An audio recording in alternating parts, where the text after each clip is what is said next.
It's a Mishnah says you can't, right? Shenosu kanam harbe muta lito mehen. Or porachas soser. But if it's near it, meaning einot leitzim min asuk elam min asom. What's a samoch? Samoch means it's thicker. Meaning if the wall itself, you're going to take the wall down, you can't. But if you want to take part of the wall, you could. So the Gemara asks. So Gemara asks, Maishno min asuka below. Why can't you actually take wood from the sukkah itself to what to use for whatever you want? Let's say if you need wood for kindling, you want to break off some of the wood of the sukkah. Why? Because because the answer, you're dismantling the sukkah. Mm-hmm. What's the halacha? You have a doorknob on the door, attached to on a hinge, and you take off the doorknob on Shabbos. What do you violate? That's so sad. Because since the doorknob's part of the door, that you're dismantling. That's called dismantling. So even though the wall stands, if you take part of the wall, you break it off. In fact, it's irrelevant how thick the wall is. Right? So So even though the wall's a thick wall, right, there's going to be 2 feet left of it, but if you take part of the wall, that's oser, it's dismantling. Doesn't mean it's attached to the wall. It means it's near it. Samoch means something which is thick is called samoch. Or it means, let's say you have a bundle of twigs lying in the sukkah near the wall, but it's not attached. It's not attached to the wall. So it may support the wall, or whatever it is, but that is not the wall. So if you want to take from there, it's okay. You could take from there for kindling on Yom Tov.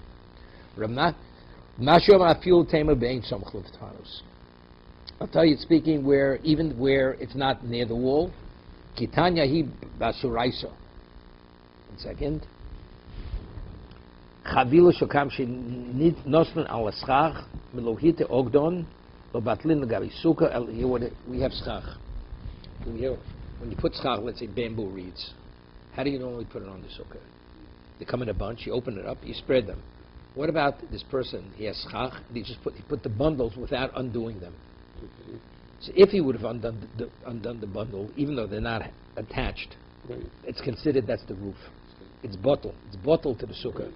But if you left them in the bundle, that because they're bundled, it's different than the roof. Because that's not the way you know, even though it may cover, but that's not the way you apply reeds to a roof. Therefore, you don't see them as part of the structure. That's what it means. If you would have cut the rope and they would have just spread out, then taken that's dismantling. But since he did not, he kept them bundled. They retain their identity. They don't become part of the sukkah. That's the somach lo. That's the seraiso. Tanya Reb Chi bar Yosef kami to Reb Yochanan inol teitzim min hasukah and min hasamach lo.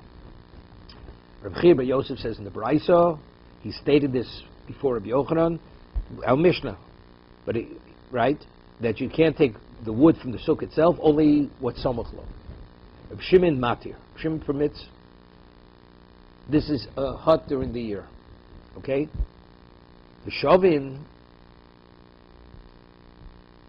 the sukkah sachag, b'chag shasura. But it would be a sukkah on sukkahs, that not. I mean, during the year we have this argument. But if it's chagas, if it's the sukkah for the mitzvah, even if Shimon concurs that you're not permitted. But if he had a precondition before that he's going to take from that wood, even sukkahs you're permitted. Reb Shimon matir. Then Reb Shimon matir. If you don't make a special tanai, then you cannot take from the wood. Yeah? But if you do make a tanai, you can even take the wood itself. I've of course also it's the same question. You made a tanai, you didn't make a tanai, but factually you're dismantling the sukkah, you're dismantling the hut. We're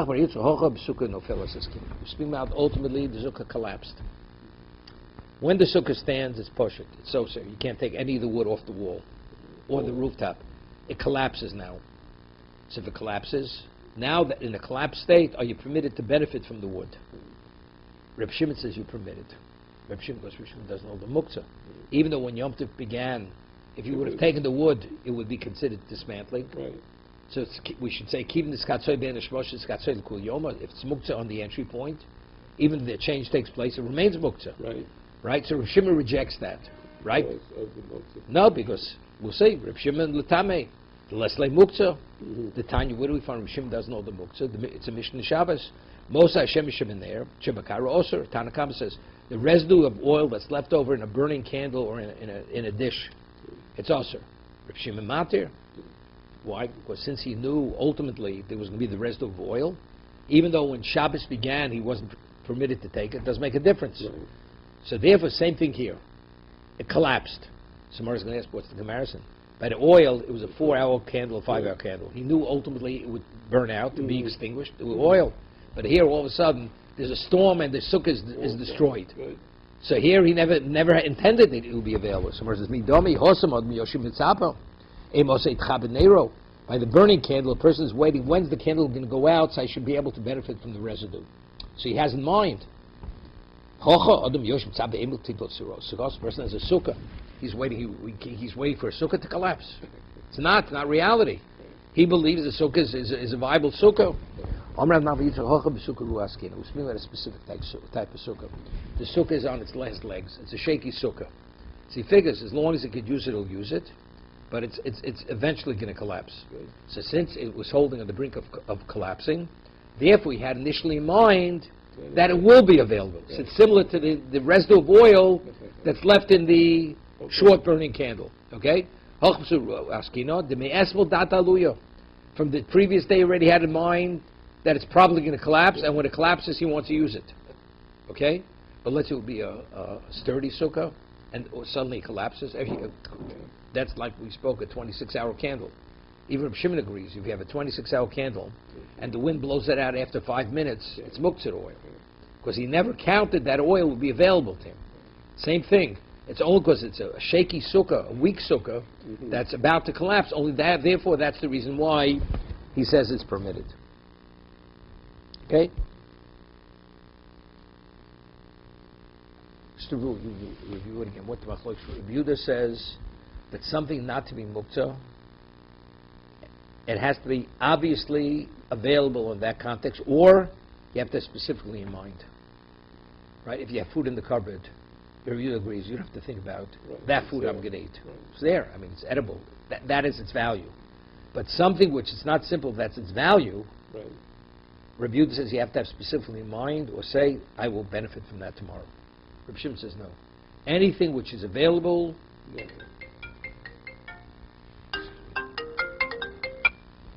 Hello?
There's a certain person, they wanted to take him as a Rav, and one person was opposed, and not only did he voice his opposition, he went and he slandered the candidate, that even where he was teaching, he affected his life.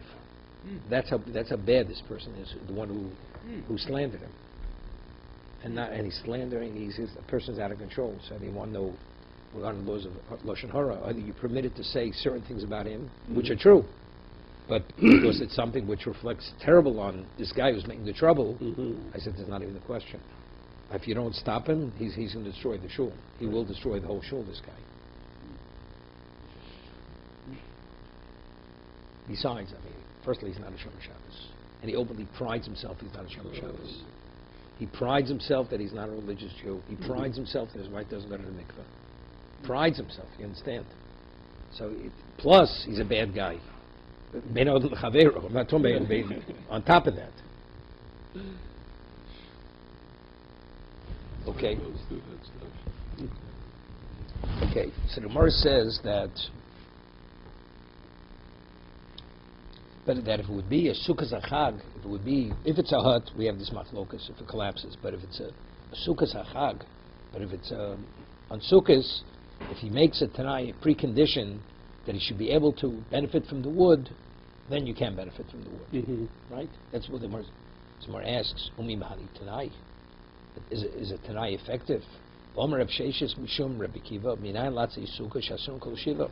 How do we know that the wood that the sukkah is made of is forbidden all throughout 7 days? Shenemar chag ha-sukkos shivas yomim l'Hashem. It's chag ha-sukkos shivas yomim l'Hashem. So it refers to it as chag ha-sukkos. Chag, what's the connotation of chag? Chag is chagiga. Chagiga is the festival offering. So what the Torah is saying, that the sukkah is similar to the chagiga. Just as the chagiga has a sanctity of a korban, the wood, the structure of the sukkah on sukkahs has the sanctity of a korban. The Tanya reviewed the B'Ser Omer minayin shekshem shechal shem shoy ala chagiga kachal shem shoy ala sukkah. Talmud lo mechag sukkah shivas yom l'Hashem ma chag l'Hashem. Just as the chagiga is l'Hashem, af sukkah l'Hashem. Now, what's the halacha? Is the way we rule. Person says, I want it to be a shlomim today and an over tomorrow. Person says, I'm consecrated to be a shlomim for 1 day. 1 day, what's the halacha? Could you consecrate something to be a shlomim for 1 day? That means within the first day, if you sacrifice, fine. If not, not.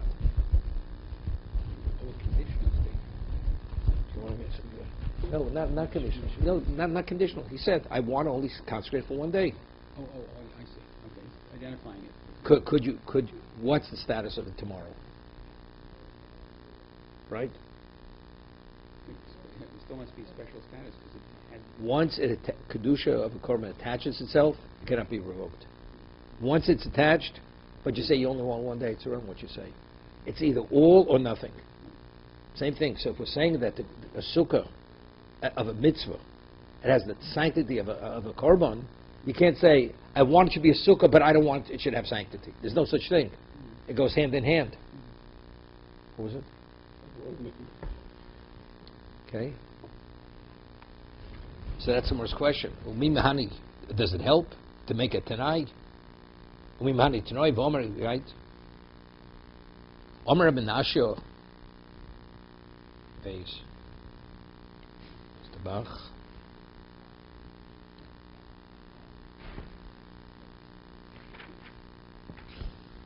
Omer Menashe, Omer Shmuel, Seifo, also the Sukkah Dalma.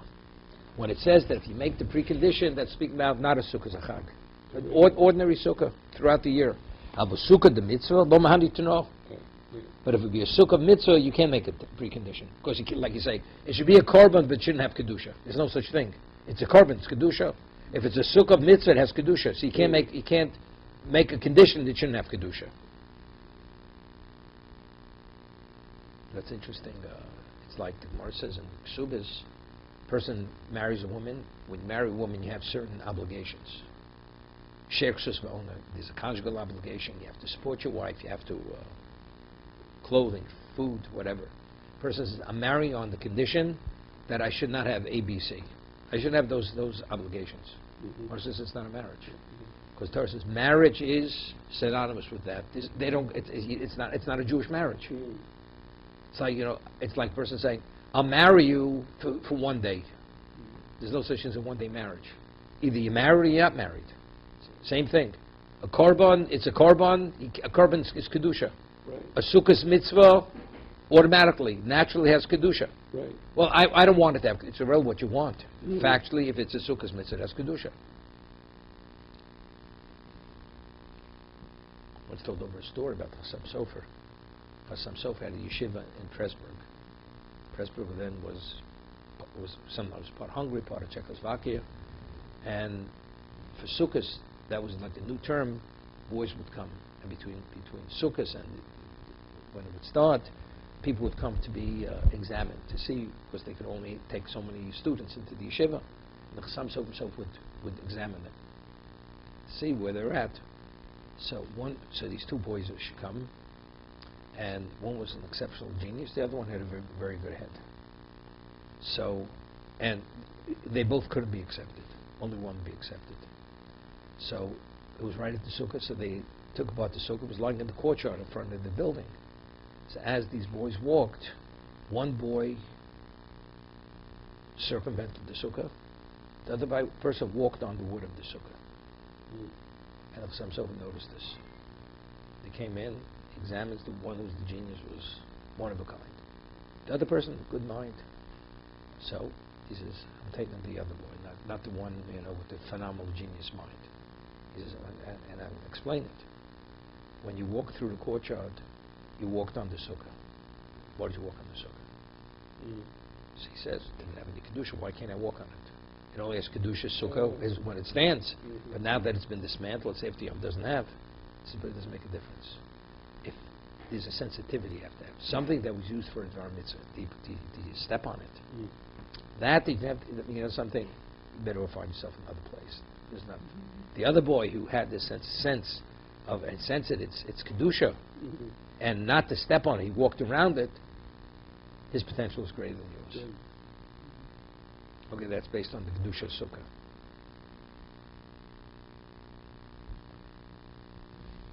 Okay, so Marumar asks, so we've established that what you cannot make a tanai on the sukkah, which what's used for mitzvah. Someone asks,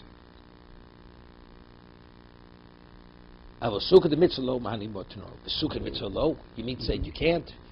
Tanya, we learned the Brisa contrary to this, that even though a mitzvah, you can make a precondition that the kedusha should not come upon it. What does it say? It says sicha b'kilchoso. You put an adequate amount of schach. It has proper schach. That means it's a functioning sukkah. V'itcher b'kromim. He beautified it with kromim, with tapestries, b'sadina, with sheets, hamitzuyorin, with murals. Tolu agozib, shketu afarskim, and he hung nuts, almonds, pears, rimonim, pomegranate, parchile anovim, clusters of grape, yenos, wine, shmonim, oil, slosos, flour. Atorshib, all this is hanging from the schach. Also, the topic behan an notzei yom tov afon shechag. You're not permitted to benefit from it until after Yom Tov's over. That means until after Shmini Atzeres. What about if he made a precondition? If he no, it's all based. Meaning, if he made the condition, then he's permitted to benefit from it. So here we're talking about a sukkah, right? But here we're talking, these are called nois sukkah. Nois sukkah what beautifies. These are what, without nois sukkah, the sukkah is a sukkah, correct? So what about, so the nois sukkah don't have to be synonymous necessarily with the sukkah itself. So that's what we'll say in a moment. If he didn't say anything, because they're attached to the sukkah, they're beautifying the sukkah, they assume the same status as sukkah. Whatever he says initially, I don't want them to assume the status of sukkah.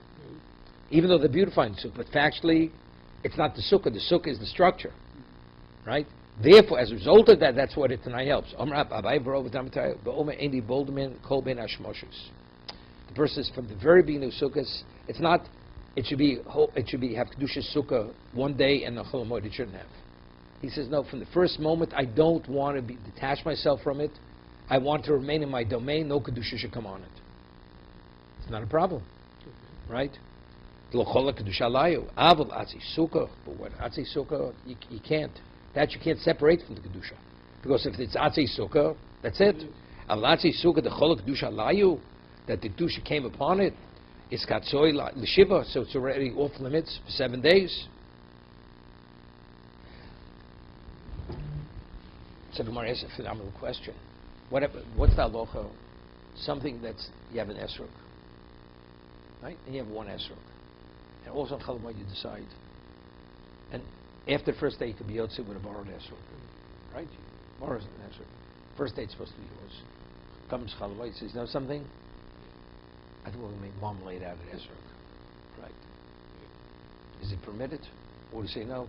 That since the esrog initially was designated to be used for all 7 days, it's huksil mitzvah. It's already reserved for a mitzvah. Can't be used for anything else.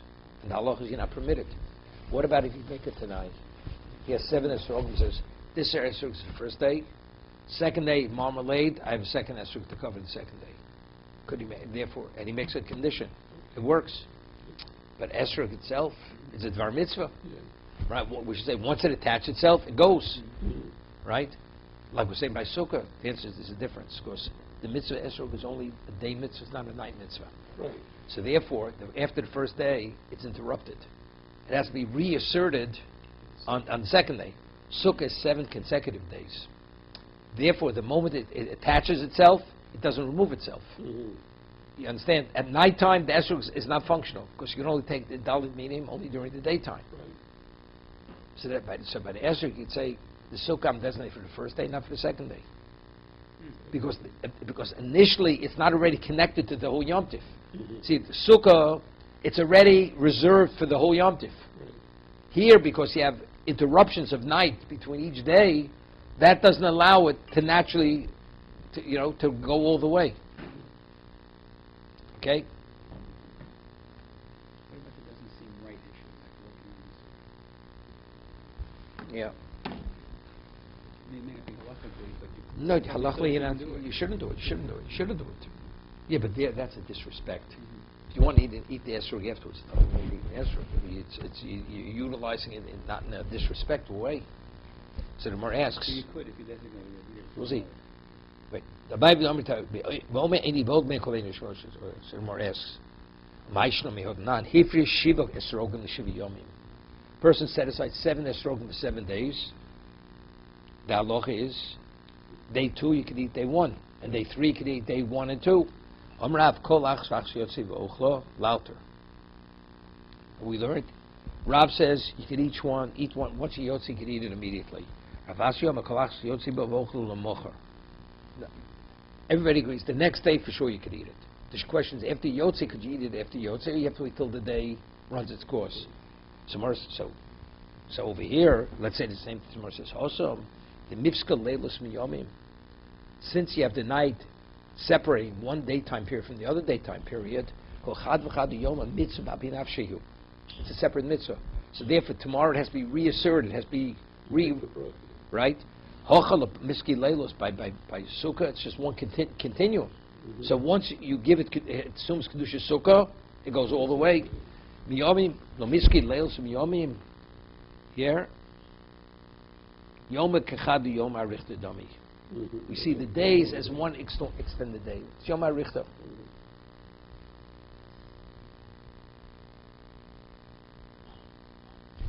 Okay. I think we'll stop here.